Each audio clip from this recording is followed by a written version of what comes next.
Mark 1? Gunnery Sergeant Charlie Bass asked. He gave the Terminal Dynamics tech rep a hard look. Are you sure we can catch the bandits we're hunting with a Mark 1? He gestured toward the small black box on the table. The Mark 1, as you call it, Sergeant, is the Universal Positionator Up-Downlink Mark 1, Darrell George answered. He wore an expression of superiority. It was clear to Bass that the tech rep was explaining his toy to the NCOs gathered around the table, only because he thought the men were too dumb to understand without his explanation. Where was it field-tested? Gunny Bass asked. Sergeant Major Tanglefoot gave him a dangerous look.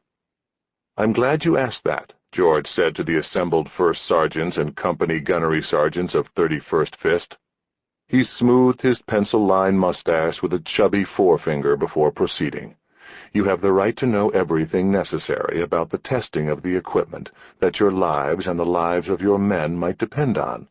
The final field testing of the UPUD, he pronounced it UPUD, was at Aberdeen. It passed every phase with flying colors. George smiled broadly as if announcing they'd just won the lottery. Aberdeen, a testing range. What you're telling us is that this Mark 1 hasn't seen action yet. Bass carefully avoided looking at the sergeant major. As I said, Sergeant, George drew himself up to his full, soft 6 feet of height and thrust his jaw aggressively toward his interrogator. It passed every phase of its testing with flying colors. Bass's jaw locked at constantly being called Sergeant, as if he were some damn Army non-com. He wasn't in the Army. He was a gunnery sergeant in the Confederation Marine Corps. Are there any other questions? Sergeant Major Tanglefoot broke in. Bass spoke up again. Sergeant Major, you know, I know, and so does every other NCO in this room, that there's a world of difference between controlled tests and tests under fire.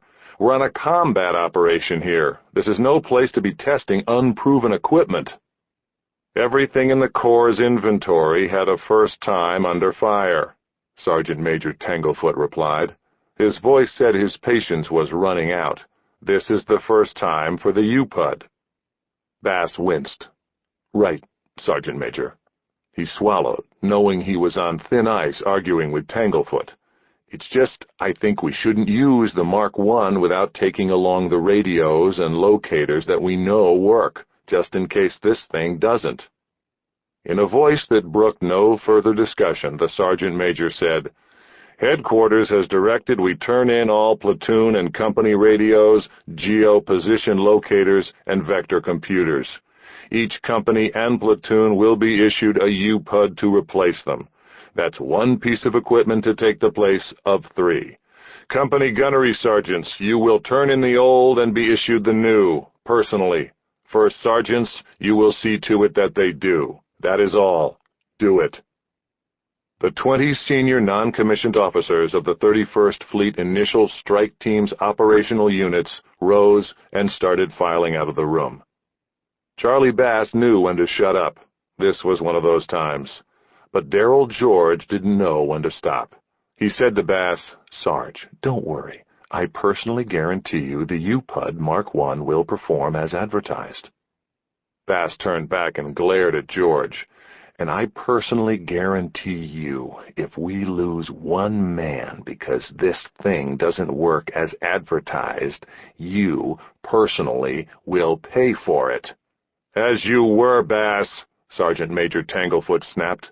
You will knock off this nonsense, gunnery sergeant. Aye, aye, Sergeant Major. Sorry, sir. He gave George a look that said he was anything but sorry. Then he followed his company first sergeant out of the room.